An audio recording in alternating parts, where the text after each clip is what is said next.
पीले दांत वाली बहू। रंजना कभी ब्रश नहीं करती थी।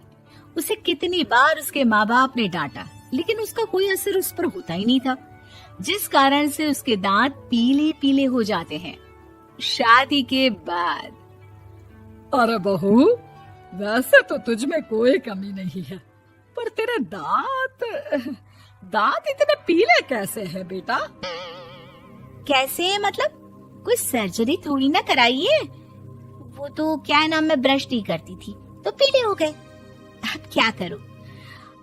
आप कहें तो लाल करवा लूं या फिर काले? यार ये क्या है, क्यों माँ से लड़ रही हो? लड़ रही हूँ?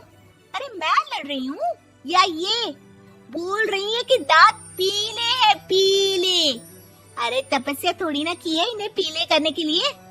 बकायदा ब्रश नहीं किया है 20 साल तक, तब जाकर। छी, कैसी बात कर रही हो? ये उस वक्त तो पीले नहीं थे जब हम लोग तुम्हें देखने आए थे। अरे तब साफ करवा लिया होगा डेंटिस्ट के पास जाकर। अब देखो कैसे पीले पीले लग रहे हैं। रंजना सास की तरफ गुस्से से देखती है। फिर शुरू हो गई पीले पीले पीले।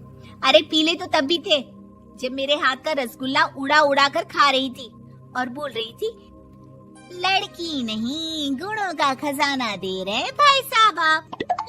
खैर, अब वो लोग करते भी तो क्या करते, पीले दांत वाली बहू पल्ले पड़ी थी तो झेलना तो था ही। एक दिन कीर्तन में रंजना गाना गा रही थी। अरे कमला बहन, माँ का द्वार है, यहाँ तो सब शुद्ध होकर आते हैं, फिर अपनी बहू को ब्रश भी नहीं करवाती तुम। दूर से पीले पीले दांत भक्ति में बाधा उत्पन्न कर रहे हैं। अरे कोई 2 साल की बच्ची थोड़ी ना लेकर आई हूँ मैं बहू बनाकर। अच्छी खासी लड़की है, अरे कैसे करवाऊं ब्रश? ये तो उसे खुद करना चाहिए ना। अब माँ बाप तो इसके जैसे तैसे निपटा दिए, ये नहीं सोचा कि सास कैसे संभालेगी। सास बहू को लेकर घर आ जाती है, लेकिन सोच लेती है कि अब इसे लेकर कहीं नहीं जाएगी। अगले रोज बहू कहती है, अरे क्या हो गया, मंदिर नहीं जाना क्या? कीर्तन का वक्त हो रहा है। मेरी मधुर वाणी से कान्हा जी जागते हैं और सोते हैं। आप तो जानती है ना उनकी भक्ति में कितना मन लगता है मेरा। वो क्या है ना, तबीयत ठीक नहीं लग रही है मेरी, आराम करूंगी मैं। तबीयत ठीक नहीं लग रही? अभी तो मिथुन के गाने पर नाच रही थी आप, और अब बोल रही है कि तबीयत ठीक नहीं लग रही। अरे भक्ति में मन लगा लो सासू माँ, ऊपर जाना है, क्या मुंह दिखाओगी आप? हाँ? सास को बहू की बात पर गुस्सा आ जाता है। मैं क्या मुंह दिखाऊंगी, इसकी चिंता तो ना कर, समझी? अपने मुंह की चिंता कर, जो ये पीले पीले दांत लेकर हर जगह पहुंच जाती है। पता है लोग कितना मजाक बनाते हैं। ना जी ना, मैं नहीं जाना कहीं तेरे साथ। तो ये बात है, कोई ना, मत जाओ, मैं अपने कमरे में ही बैठकर भक्ति कर लूंगी। ऊपर वाला दांत थोड़ी ना देखता है, मन देखता है, भावना देखता है।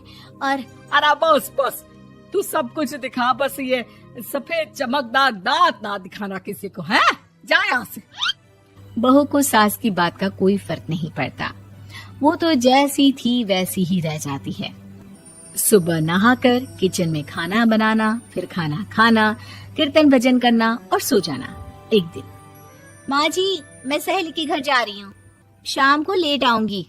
हाँ हाँ तो जाना, मैंने कौन सा तेरी आरती करनी है घर पर बैठकर। रंजना सहेली के घर जाती है, जहाँ वो पार्टी में जाने की तैयारी कर रही होती है।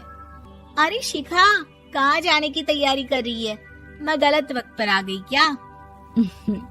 अरे नहीं यार, उल्टा सही वक्त पर आ गया। मैंने ये साड़ी और ज्वेलरी निकाली है यार, शाम को इनके ऑफिस की एक पार्टी में जाना है।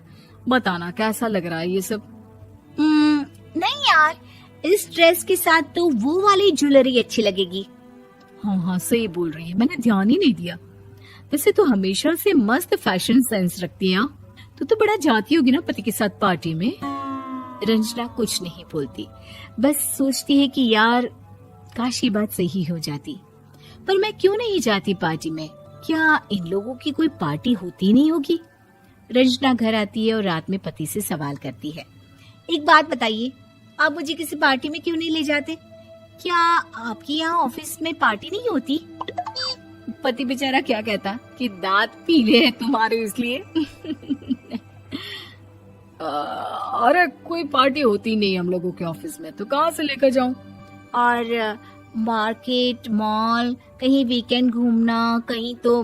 अरे यार, सारे हफ्ते में एक छुट्टी मिलती है, तो सोचता हूँ कि आराम ही कर लूं। क्यों? रंजना मन मार के रह जाती है। पहले कभी सास के साथ मंदिर जाया करती थी, लेकिन वो भी सास ने ले जाना बंद कर दिया। घर बैठी बैठी रंजना बोर हो जाती है।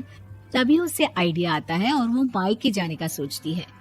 सासू माँ, 2 दिनों के लिए मम्मी के घर जा रही हूँ। अच्छा ठीक है, आराम से जा। और हाँ, माँ से कुछ अच्छी आदत सीख कर आना कि कैसे शरीर के हर भाग की तरह दांतों की सफाई भी जरूरी होती है, समझी? शुरू हो गई ना आप। वो लोग आपकी तरह नहीं है कि छोटी छोटी बात का बतंगड़ बना दे। उन लोगों के लिए मैं मायने रखती हूँ, ना कि मेरे पीले पीले दांत। रंजना माँ को बिना बताए उन लोगों को सरप्राइज देती है, लेकिन जैसे ही वो दरवाजे पर पहुंचती है, अंदर देखती है कि घर वाले कहीं जा रहे होते हैं। अब माँ, काश रंजना दीदी के दांतों वाली प्रॉब्लम नहीं होती, तो वो भी हम लोगों के साथ चलती ना बुआ जी की बेटी की शादी में। हाँ बेटा, लेकिन अब उसे कौन समझाए कि उसको उसके पीले दांत नहीं दिखते, लेकिन उसके आसपास के लोगों को कितना एम्बैरेसिंग फील कराते हैं। मुझे तो कितनी बार उसके स्कूल की टीचर ने शिकायत की कि उसके साथ कोई लड़की बैठना भी नहीं चाहती, और ना ही कॉलेज में कोई उससे बात करना चाहता था। लेकिन पता नहीं क्यों उसे ये बात समझ में ही नहीं आती। कोई कमी नहीं है उस लड़की में, बस यही कि दांत पीले हैं। वो तो भला हो जीजा जी और उनकी माँ का, जो दीदी को जैसी है वैसे ही रखा हुआ है। रंजना को अपने घर वालों की बात सुनकर बहुत दुख होता है। वो सोचती है कि वो क्या करे, लेकिन फिर वो सीधा डेंटिस्ट के पास जाती है, अपने दांत चमकाती है और कसम खाती है कि वो रोज ब्रश करेगी। अरे क्या हो गया? तुम तो 2 दिनों के लिए गई थी ना, पर कोई ना, अच्छा है, चलो आ गई तो। रंजना सास के सामने आकर खड़ी हो जाती है और पूरी स्माइल करती है, उसके चमकदार दांतों को दिखाती हुई। हैं? चले मंदिर। माँ, मुझे माफ कर दीजिए, मैंने आप लोगों को बहुत एम्बैरेसिंग फील करवाया। मैं आज से रोज ब्रश करूंगी।